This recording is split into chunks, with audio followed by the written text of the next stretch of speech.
शादी की पहली रात शौहर ने मुझे हाथ भी नहीं लगाया था। मेरी सास रोजाना कमरे में बादाम वाला दूध लेकर आती और कहती, इसे अपने शौहर को पिला देना। इस दूध को पीने के बाद मेरा बेटा तुम्हारे साथ मियां बीवी का रिश्ता जरूर निभाएगा। लेकिन मेरा शौहर दूध पीता नहीं था, बल्कि उसे बाथरूम में फेंक देता। मुझे बहुत गुस्सा आता। एक दिन मैंने उसे दूध बाथरूम में फेंकने नहीं दिया और खुद ही पी लिया। थोड़ी देर बाद जो हुआ, मेरे रोंगटे खड़े हो गए। मेरा नाम निम्रा है और मेरी उम्र 27 साल है। मैं एक बेवा औरत हूँ और बेवा होने के बाद अपने ससुराल में ही रह रही हूँ। मेरी शादी 2 साल पहले ही असद से हुई थी। असद मेरी अम्मी की सहेली के रिश्तेदार थे। ये रिश्ता असद की मर्जी और पसंद के मुताबिक हुआ था। हमारा उन लोगों से मिलना जुलना तो नहीं था, लेकिन एक और रिश्तेदार के घर शादी पर हमारी मुलाकात हुई। असद को मैं पहली नजर में ही अच्छी लगी थी। मेरी अम्मी वैसे भी मेरे रिश्ते के लिए बहुत परेशान थी, इसलिए असद का रिश्ता आते ही उन्होंने फौरन कबूल कर लिया था। दरअसल अम्मी को बेवा हुए बहुत साल हो गए थे। मेरी पैदाइश के बाद ही पापा का इंतकाल हो गया था और इसके बाद अम्मी ने अकेले तन्हा मेरी परवरिश की थी। मेरा और कोई बहन भाई भी नहीं था। मैं अपनी अम्मी की इकलौती औलाद थी, इसलिए अम्मी की खुशियों का इकलौता सहारा मैं ही थी।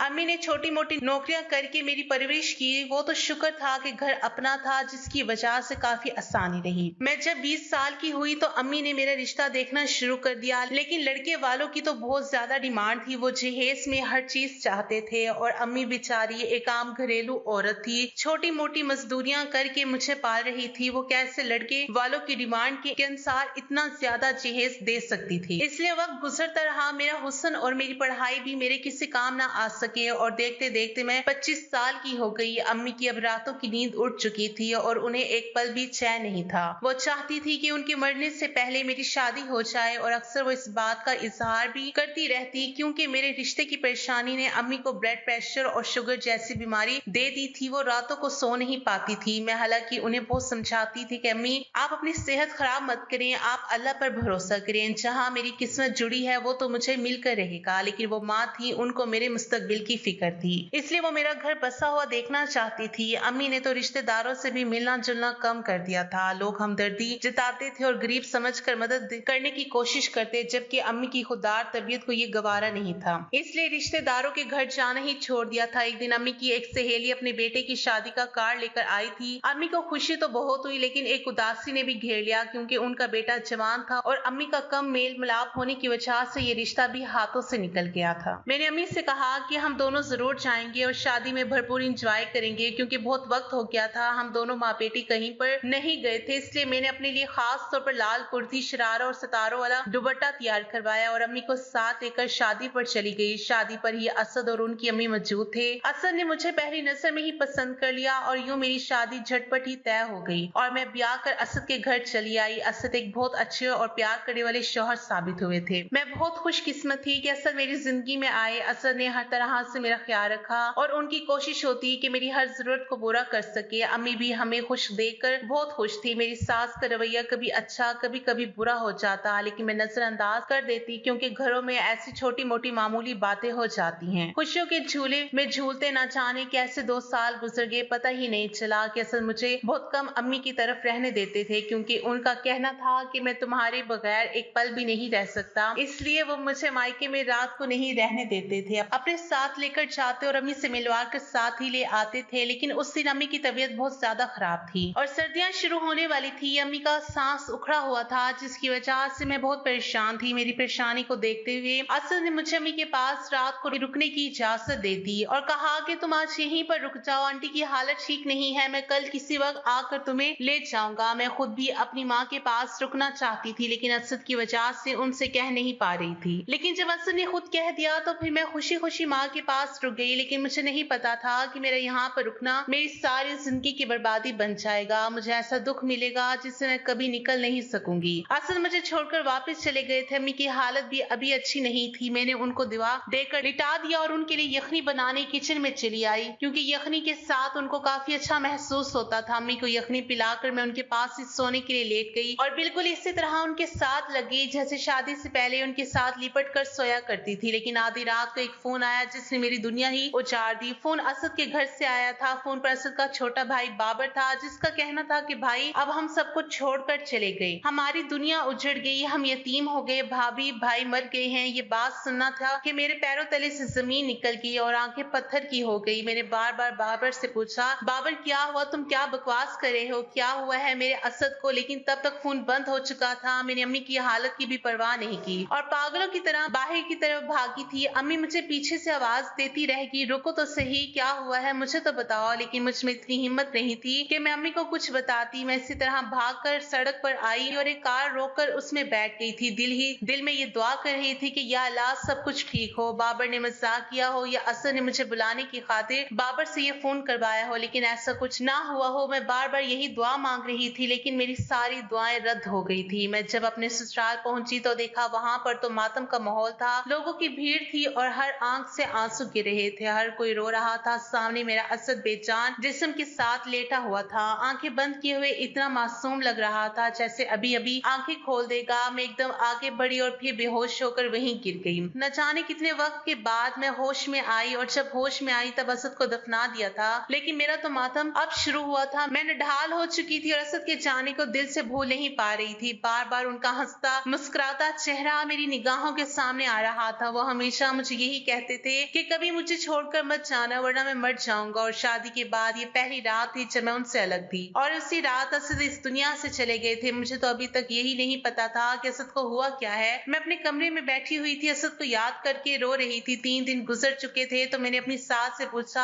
आखिर असद को हुआ क्या था, तो मेरी सास कहने लगी पता नहीं, मैं तो अपने कमरे में आराम कर रही थी, अचानक एकदम शोर हुआ था। मैं बाहर आई तो देखा बाबर चला रहा था और चीख रहा था। मैं दिल पर हाथ रख के आगे बढ़ी तो देखा असद नीचे फर्श पर गिरा हुआ था, उसका सोते सोते इंतकाल हो गया था। बाबर उसके कमरे के बाहर से गुजर रहा था, असद को जमीन पर गिरे देखकर उसके पास चला गया, जिसकी वजह से असद की मौत का पता चल गया। मेरी सास रोते हुए कहने लगी और मैं खाली खाली निगाहों से उन्हें देखती रह गई। ऐसा लगने लगा जैसे असद की मौत की मैं जिम्मेदार हूँ। अगर उस रात मैं असद के पास होती तो शायद असद इस तरह तड़प तड़प कर अपनी जान ना दे देता। पता नहीं उसके साथ क्या हुआ था, कोई भी तो उसके पास उसकी मदद के लिए नहीं था। काश उस रात मैं उसके पास होती। असद की मौत मेरे लिए एक अनसुलझी पहेली बन गई थी। अच्छा भला जवान खूबसूरत और सेहतमंद असद कैसे एकदम मौत की नींद सो सकता था। मेरे दिल को किसी भी तरह चैन नहीं आ रहा था। मेरा तो कोई सहारा भी नहीं था, असद की कोई निशानी नहीं थी जिसके साथ लगकर मेरा दिल बहल जाता। असद को गए 3 महीने हो गए थे। मैं वापस अपनी माँ के घर जाना चाहती थी, लेकिन मेरी सास ने मुझे आने नहीं दिया। वो यही कहने लगी कि तुम मेरे पास असद की निशानी हो, तुम में से मुझे असद की खुशबू आती है, मैं तुम्हें वापस नहीं जाने दूंगी। इसलिए मैं उनके पास ही रह गई। अम्मी से जब मैंने पूछा तो उनका भी यही कहना था कि ये तुम्हारी अपनी मर्जी है, अगर तुम अपने ससुराल में रहना चाहो तभी मुझे कोई एतराज नहीं, लेकिन अगर तुम वापस भी आना चाहो तब भी मुझे कोई एतराज नहीं बल्कि खुशी होगी। मैंने ससुराल में रहने का ही फैसला कर लिया, लेकिन कुछ वक्त बाद अम्मी की हालत बहुत खराब होगी तो मैं वापस अपनी माँ के पास चली आई। असद को मरे हुए अब 2 साल हो चुके थे। अचानक एक दिन मेरी सास घर पर चली आई और मेरे साथ लगकर खूब रोने लगी। मेरा अपना जख्म भी अभी ताजा हो गया था। कुछ देर बैठकर उन्होंने अपने आने की वजह बताई, जिसे सुनकर मैं और मेरी अम्मी शौक में रह गए। हम एक दूसरे की शक्ल देखते रहे। हमें उम्मीद नहीं थी कि असद की अम्मी इस वजह से हमारे घर आई होगी। सास के आने की वजह जानकर अम्मी खामोश हो गई और कहने लगी मैं ये फैसला अकेले कर नहीं सकती, इसलिए मुझे अपनी बेटी से पूछना पड़ेगा। अगर उसकी मर्जी हुई तो मैं आपको हाँ में जवाब दे दूंगी, वरना फिर आप गुस्सा मत कीजिएगा। मेरी अम्मी ने नरमी से बात करके उन्हें समझा दिया। तो मेरी सास के जाने के बाद अम्मी ने मुझे इस रिश्ते के बारे में राय जानना चाहा तो मेरे साफ तौर पर मना कर दिया और कहा कि मैं असद के साथ बेवफाई नहीं कर सकती,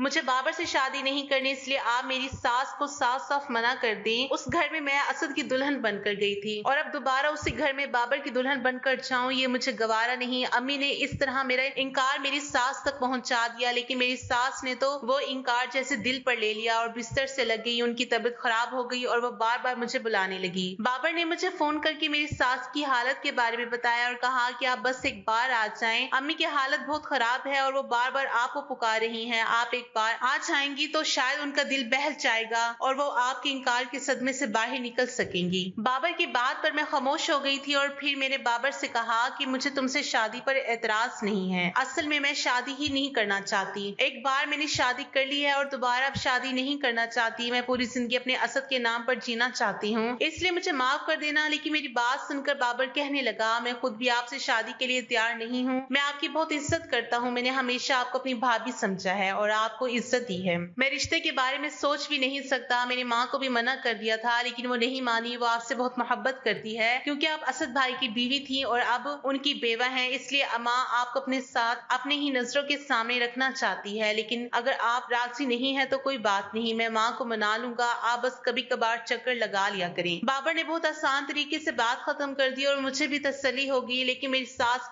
किसी भी तौर पर नहीं मान रही थी और उनकी हालत भी नहीं संभल रही थी। आखिरकार मेरी अम्मी भी मेरी सास की साइड पर हो गई और उन्होंने भी मुझ पर प्रेशर डालना शुरू कर दिया और कहा कि तुम बाबर से शादी कर लो, इस तरह मैं भी सुकून से मर सकूंगी। आखिर कब तक तुम्हें इस तरह देखती रहूंगी, इकलौती औलाद हो, मैं तुम्हें इस तरह इन सफेद कपड़ों में देखकर अंदर ही अंदर मरती रहती हूँ। मैं चाहती हूँ कि अब तुम्हारी जिंदगी में भी फिर खुशियां आ जाए, जो किस्मत में होना था वो हो गया कि असद और तुम्हारा साथ यहीं तक था। अब तुम असद को दिल से निकाल दो और अपनी जिंदगी की नई शुरुआत करो। अगर तुम अपनी जिंदगी में सेट हो जाओगी तो मैं भी सुकून की मौत मर सकूंगी। अम्मी ने अपनी वही बात दोहरा दी जिससे मुझे बहुत चिढ़ थी और अभी भी मैं गुस्से में चिढ़ गई थी और कहा, आप हमेशा यही डायलॉग दोहरा कर मुझे जज्बाती ब्लैकमेल कर लेती हैं। ठीक है, मैं तैयार हूँ, आप मेरी सास को हाँ कह दें। जो फैसला इतने दिनों से नहीं हो पा रहा था वो मैंने एकदम अचानक कर दिया। माँ भी मेरे फैसले को सुनकर बहुत खुश हुई और मुझे खुश रहने की दुआएं देते हुए खुद रोने लगी। मेरी अम्मी के गले लगकर उन्हें चुप कराया। मैं खुद भी अपने अचानक फैसले पर एकदम हैरान हो गई थी, लेकिन कहीं ना कहीं एक सुकून ये भी था कि इस तरह मैं असद के साथ जुड़ी रहूंगी। कल अगर मेरी माँ कहीं और मेरी शादी कर देती तो मैं उसको इतनी जल्दी से नहीं भुला सकती थी जिस तरह उनके अपने घर में उनके छोटे भाई के सामने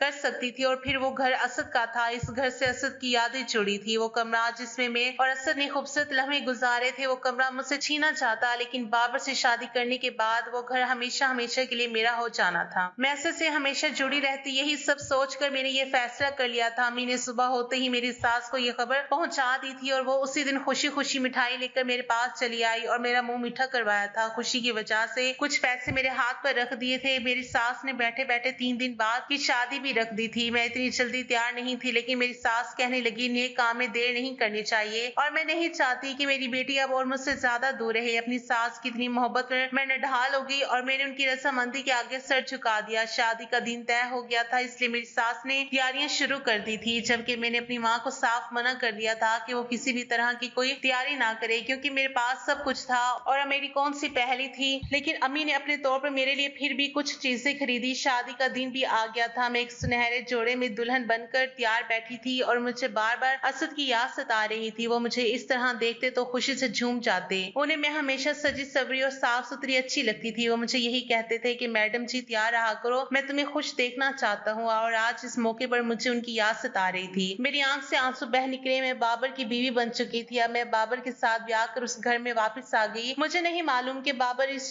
रिश्ते पर राजी था या नहीं, लेकिन वो जरा चुप चुप लग रहा था। इसलिए पहले तो बाबर मेरे साथ काफी फ्री था, बाबर मुझसे काफी बातें कर लिया करता था, लेकिन अब रिश्ता बदल गया था, इसलिए मुझे अंदाजा नहीं था कि आगे हम एक दूसरे के साथ कैसे जिंदगी गुजारने वाले हैं। इस घर में मेरी हैसियत तो एक बहू की ही थी, लेकिन अब मेरा कमरा बदल चुका था। पहले मैं असद के कमरे में थी और मैं बाबर के कमरे में आ गई थी। आज की रात मेरी सुहाग रात थी, लेकिन दिल में कोई उमंग नहीं थी, बल्कि मुझे बहुत अजीब लग रहा था। बाबर कमरे में आया तो मेरा दिल उछल कर गले में आ गया। मैं जल्दी से सिमट कर बैठ गई। बाबर भी मेरे ही करीब बैठ गया। मैंने सोच लिया था कि मैं बाबर से बात करूंगी कि वो मुझे कुछ दिन का वक्त दे। मैं उस रिश्ते को पहले दिन से कबूल करना चाहती थी, लेकिन बाबर ने बेकरारी से मेरा हाथ पकड़ लिया। मैं उसकी हरकत पर दंग रह गई। मुझे इससे बिल्कुल भी ये उम्मीद नहीं थी वो इतनी जल्दी कैसे भाभी और देवर के रिश्ते को भूल सकता था। भले ही अब मैं उसकी बीवी थी, लेकिन कल तक मैं उसकी भाभी थी। मैंने जल्दी से अपना हाथ बाबर के हाथ से छुड़ा लिया। बाबर कहने लगा, भाभी अब आप मेरी बीवी हैं, आप पर मेरा पूरा हक है, मुझसे यूं दूर ना रहो। ये कहकर बाबर मेरे और करीब आया, इससे पहले कि वो अपने शौहर होने का हक पूरा करता। एकदम ऐसा लगा जैसे बाबर को करंट लगा हो। वो उछल कर पीछे हट गया था। उसके चेहरे पर डर साफ दिखाई दे रहा था। ऐसा लग रहा था जैसे उसने कोई भयानक चीज देख ली हो। उसकी आंखें फटी की फटी रह गई। वो जल्दी से जाकर सोफे पर बैठ गया। मुझे समझ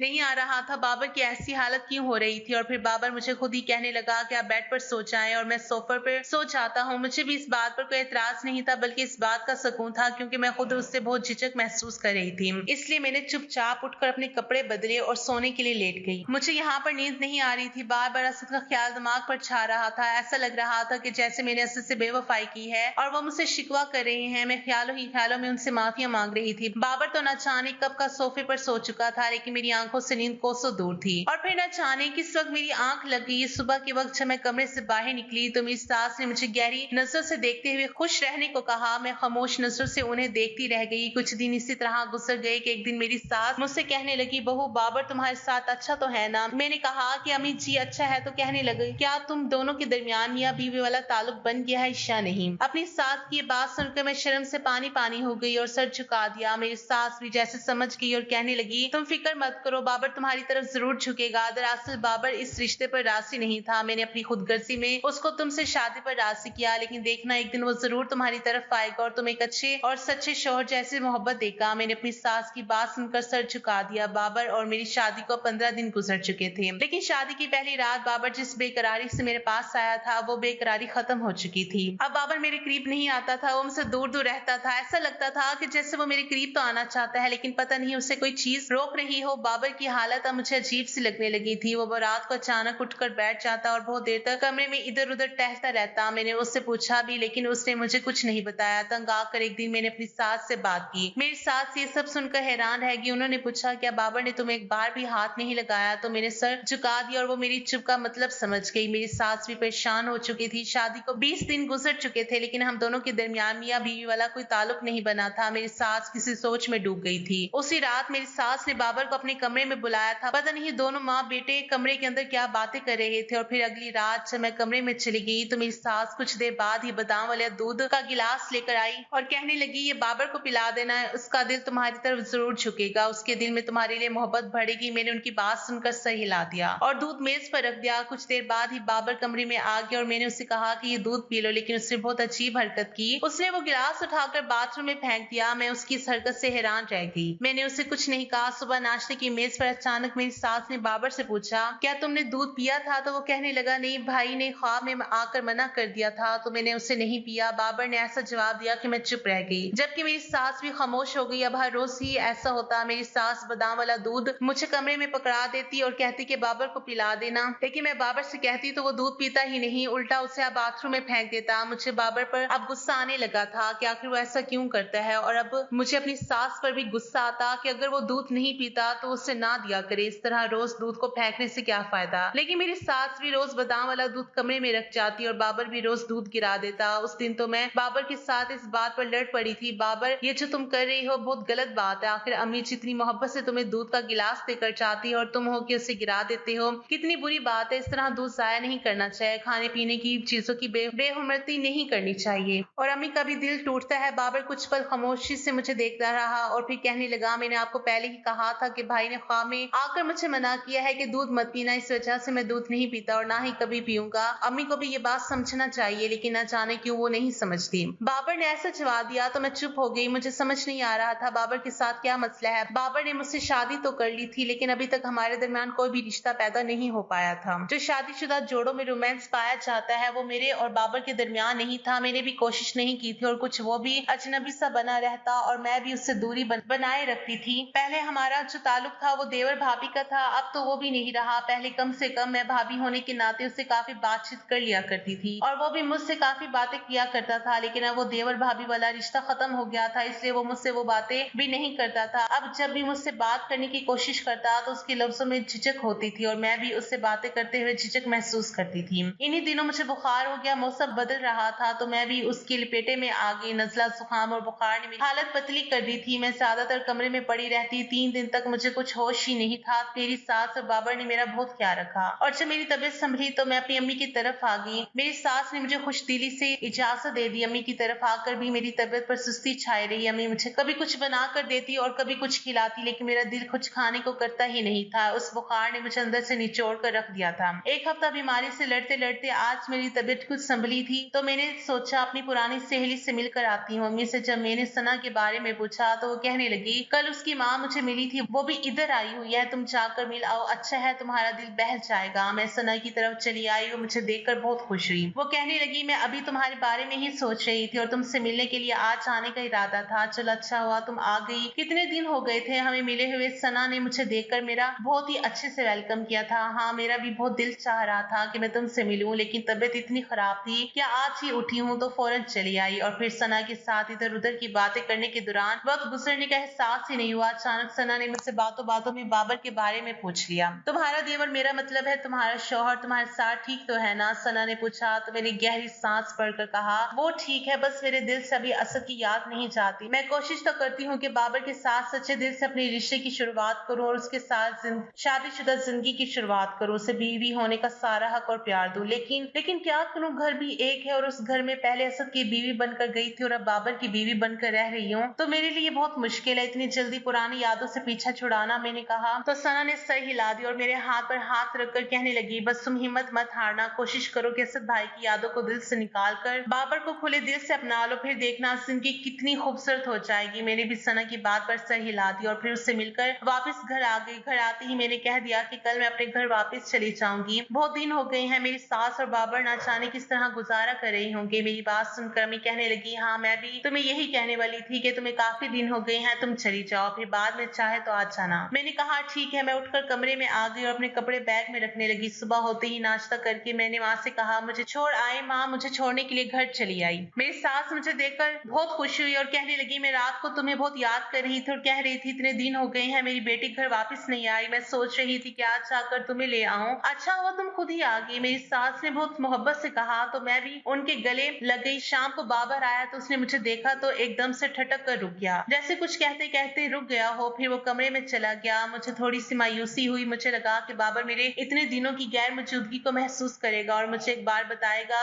जरूर कि उसने मुझे मिस किया था, लेकिन उसने तो कोई बात भी नहीं की बल्कि खामोशी से चला गया। मैंने सोचा शायद अपनी माँ के सामने कहने से शर्मा रहा हो, कमरे में जाकर मुझे जरूर कहेगा कि मैंने तुम्हें मिस किया था। लेकिन मैं कमरे में गई तब भी बाबर कुछ नहीं बोला और मेरी सास फिर बादाम वाला दूध ले आई, लेकिन बाबर कमरे में मौजूद नहीं था। कपड़े तब्दील करने के बाद वो बाहर चला गया था। मैंने अपनी सास से कहा भी कि आप इसे वापस ले जाएं, वो दूध तो पीता नहीं बल्कि उल्टा उसे बाथरूम में गिरा देता है। तो वो कहने लगी, मोहब्बत से पिलाना तो वो जरूर पी लेगा। मैंने खामोशी से गिलास पकड़ कर रख दिया। मेरी सास चली गई तो न जाने मेरे दिल में क्या ख्याल आया कि मैंने वो गिलास उठाकर खुद ही पी लिया और बेड पर लेटी बाबर का इंतजार करते करते मेरी आंखों में नींद आने लगी थी। अभी कुछ ही देर गुजरी थी कि अचानक मुझे अपना मरा हुआ शौहर असद दिखाई दिया। असद कमरे में आए और वो मुझसे कह रहे थे कि अगर तुम्हें अपनी जान प्यारी है तो यहाँ से चले जाओ, यहाँ पर मत रहो। वो चला चलाकर मुझे यही कह रहे थे। मैं एक झटके से उठ बैठी और आपने आसपास नजर घुमाकर देखा, असद कहीं पर भी नहीं थे। इसका मतलब ये मेरा ख्वाब था, लेकिन ख्वाब में आकर असद मुझे ऐसा क्यों कह रहे थे, मुझे इस घर से भागने के लिए क्यों कह रहे थे। मैं एकदम उठकर बाहर की तरफ भागी। मेरी सास ने मुझे बाहर की तरफ आते देखा तो परेशानी से पूछने लगी, क्या हुआ बेटा, सब ठीक है? मैंने कहा, वो कमरे में असद वहां पर। मैंने बुखलाए हुए अंदाज में कमरे की तरफ इशारा करते हुए कहा तो मेरी सास खुद भी डर गई और एकदम उठकर कमरे की तरफ गई, लेकिन वहां से वापस आने के बाद वो कहने लगी कि वहां पर तो कोई भी नहीं है, वो कमरा बिल्कुल खाली है, तुम्हें जरूर कोई गलत फहमी हुई है। लेकिन मैं अपना सर दोनों हाथों में थाम कर बैठ गई और कहने लगी, नहीं, असद आए थे, मैंने अपनी आंखों से देखा था और वो मुझे कह रहे थे कि अगर तुम्हें जान प्यारी है तो यहाँ से चली जाओ। मैं इसका क्या मतलब समझूं? मैं बेबसी से रोने लगी। मेरी बात सुनकर मेरी सास का चेहरा एकदम से पीला पड़ गया और मुझे देखते हुए कहने लगी, क्या कहा असद ने? तो मैंने बताया कि वो कह रहे थे कि अगर तुम्हें जान प्यारी है तो यहाँ से चली जाओ। मेरी बात सुनकर मेरी सास हारे हुए अंदाज में सोफे पर गिर सी गई। अपनी सास का अंदाज मुझे कुछ अलग सा लगा, इसलिए मैंने उनसे पूछा, क्या हुआ है अम्मी जी, आप ये सुनकर इतना परेशान क्यों हो गई हैं? मेरी बात पर मेरी सास की आंखों से आंसू बहने लगे और फिर वो जोर जोर से रोने लगी और मैं बहुत ज्यादा परेशान हो चुकी थी। न जाने मेरी सास के साथ क्या मसला था जो वैसे कह रही थी। कुछ देर बाद मेरी सास रो रो कर थक गई तो फिर कहने लगी, कुछ नहीं बेटा, बस यूं ही मेरा दिल भर आया था। लेकिन मैंने अपनी सास से कहा कि अम्मी जी, यूं ही दिल नहीं भरता, बल्कि जरूर कोई ना कोई बात है, आपको मेरी कसम, मुझे सच बताएं, आखिर क्या बात है? मैंने अपनी कसम देकर अपनी सास को मजबूर कर दिया। कुछ पल खामोश रहने के बाद वो कहने लगी, बेटा, मैं तुमसे जो भी कहूंगी बिल्कुल सच कहूंगी, इसलिए तुम सच को कबूल करना और हो सके तो मुझे और बाबर को माफ कर देना। मेरी सास ने कहा तो मैं उनकी तरफ उलझन भरी निगाहों से देखने लगी और फिर उनसे पूछा, क्या बात होगी? तो मेरी सास कहने लगी, ये बात उस दिन से शुरू होती है जब मैंने तुम्हें पहली बार देखा था। अब मैंने भी तुम्हें उसी दिन देखा था और बाबर ने भी तुम्हें उसी दिन देखा था। मुझे तुम असद के लिए बहुत पसंद आई थी। मैंने घर आकर जब असद से इस रिश्ते की बात की तो वो खुशी से खिल उठा। मुझे इसका चेहरा देखकर उसके दिल का हाल पता चल गया था, इसलिए जब हम दोनों माँ बेटा ये बात कर रहे थे तो बाबर भी वहां पर चला आया। मैंने बाबर को भी अपनी खुशी में शामिल करना चाहा, लेकिन उसका चेहरा बुत सा हो गया था और आंखों की चमक एकदम खत्म हो गई थी। मैंने अपनी खुशी में महसूस ही नहीं किया और यूं असद का रिश्ता तुम्हारे लिए मांगने चली आई। अब मैंने रिश्ता पक्का होते ही जल्दी ही शादी पर जोर दिया और तुम दोनों की जल्द ही शादी करवा दी। लेकिन मुझे नहीं मालूम था कि ये मेरी कितनी बड़ी गलती है। बाबर ने जब तुम्हें उस दिन शादी पर देखा था तो तुम उसे अच्छी लगी थी और तुम्हें अपनाने का फैसला कर बैठा था। वो मुझसे तुम्हारे बारे में बात करना ही चाहता था, लेकिन इससे पहले ही मैंने असद के लिए तुम्हें पसंद कर लिया। बाबर ने दोबारा ये बात फिर मुझसे नहीं की और खामोश हो गया। उसने दिल ही दिल में अपनी मोहब्बत डुबा ली थी। उसका ख्याल था कि शायद वक्त गुजरने के साथ साथ ये जज्बात खुद खत्म हो जाएंगे, लेकिन जब तुम शादी करके हमारे घर आ गई तो हर वक्त उसकी निगाहों निगाहों के सामने रहने लगी। बाबर की प्यासी नजरें तुम्हारे चेहरे को देखती रहती और तुम इस बात से बेखबर थे। इसलिए मैंने जब महसूस किया कि बाबर तुम्हें पसंद करता है, मैंने उसे बहुत डांटा और बुरा भला कहा और उसे समझाया कि अब ये ख्याल दिल से निकाल दो, क्योंकि निम्रा अब तुम्हारी भाभी बन चुकी है और उसकी तरफ उन नजरों से मत देखो बल्कि उसे भाभी की नजरों से देखो। लेकिन बाबर मुझसे बहुत लड़ा और कहने लगा, लेकिन मेरी बात सुनते ही बाबर गुस्से से चिल्लाने लग गया था। वो चीखने लगा और बोला, आपने मेरे साथ बहुत बुरा किया है। जब भी कोई अच्छी चीज होती है आप हमेशा भाई को दे देती हो और अब भी ऐसा ही किया है आपने मेरे साथ। मेरे दिल की खुशी, मेरी मोहब्बत आपने उठाकर भाई की गोद में डाल दी। मैं ये बात कैसे भुला दूं। बाबर के दिल में ये बगावत के जज्बे मुझे खतरे का अलार्म लग रहे थे, लेकिन फिर भी मैं उससे समझाती रहती थी। अब बाबर ज्यादातर खामोश रहने लगा था, लेकिन फिर भी मुझे उससे डर लगता। और एक दिन जब तुम अपनी माँ की तरफ गई हुई थी तो बाबर और असद का तुम्हें लेकर झगड़ा हो गया। असद ने अपने भाई पर जिंदगी में पहली बार हाथ उठाया था, क्योंकि बाबर ने तुम्हारे बारे में कुछ गलत बातें बोली थी। लेकिन असद ने जब बाबर पर हाथ उठाया तो बाबर बदले की आग में अंधा हो गया और उसने बिल्कुल भी ना देखा कि उसके सामने उसका बड़ा भाई खड़ा है। उसने गला दबाकर अपने भाई को मार दिया। मैं उन दोनों को रोकती रही, लेकिन किसी ने मेरी ना सुनी। असद बाबर से अपने आप को बचाने की कोशिश कर रहा था। मैं भी पूरी ताकत से बाबर को खींच रही थी, लेकिन पता नहीं बाबर में इतनी ताकत कहां से आ गई थी। उसने मुझे धक्का दे दिया और एक भाई के हाथों दूसरे भाई का कत्ल हो गया। मैं एक बेटा खो चुकी थी और दूसरा बेटा खोना नहीं चाहती थी, इसलिए सबसे यही कहा कि असद की मौत सोते हुए हो गई थी। शायद उसका हार्ट अटैक आया था। अगर लोगों को सच्चाई पता चल जाती कि भाई ने भाई को मार दिया है तो मेरा एक बेटा तो वैसे ही मर गया था, दूसरा भी जेल की सलाखों के पीछे होता। मैं बूढ़ी माँ किसके सहारे रहती। असद के मरने के बाद बाबर ने मुझे कहा कि जाकर भाभी के लिए रिश्ता मांगो, मुझे उनसे शादी करनी है। मैं खामोश निगाहों से उसे देखती रह गई, जिसे अब भी इस बात का एहसास नहीं था कि उसने अपने भाई को मार दिया है। मैं तुम्हारे घर जाकर तुम्हारा रिश्ता ले आई और फिर तुम दोनों की शादी करवा दी। लेकिन शादी की पहली रात ही बाबर जैसे ही तुम्हारे करीब गया था उसे अपने मरे हुए भाई की शक्ल दिखाई दी थी। असद उसे अपनी आंखों के सामने साफ दिखाई दे रहा था और तभी तो डर कर बाबर तुम्हारे पास दोबारा नहीं गया था। जब भी वो तुम्हारे पास जाने की कोशिश करता है तो उसे असद की शक्ल दिखाई देने लगती थी और वो डर जाता था। जब मुझे पता चला कि तुम्हारे बीच अभी तक मियाँ बीवी वाला ताल्लुक नहीं बना है तो मैंने बाबर से बात की। बाबर ने मुझे सब बता दिया था कि मुझे भाई का चेहरा दिखाई देता है जैसे ही मैं निम्रा के करीब जाने की कोशिश करता हूँ। मैं असद को तो हो चुकी थी, लेकिन मैं बाबर अब तुम्हारी फैमिली बनाना चाहती थी। मैं चाहती थी कि अब तुम दोनों जिंदगी में हंसी खुशी रहो, इसलिए मैं दूध में कुछ ऐसी चीजें मिला कर देती थी कि जिससे बाबर वो दूध पी ले और फिर उसे कुछ होश ना रहे और तुम दोनों के बीच शादी शुदा वाला रिश्ता बन जाए। लेकिन अब बाबर को अपने भाई के मरने का पछतावा हो रहा था,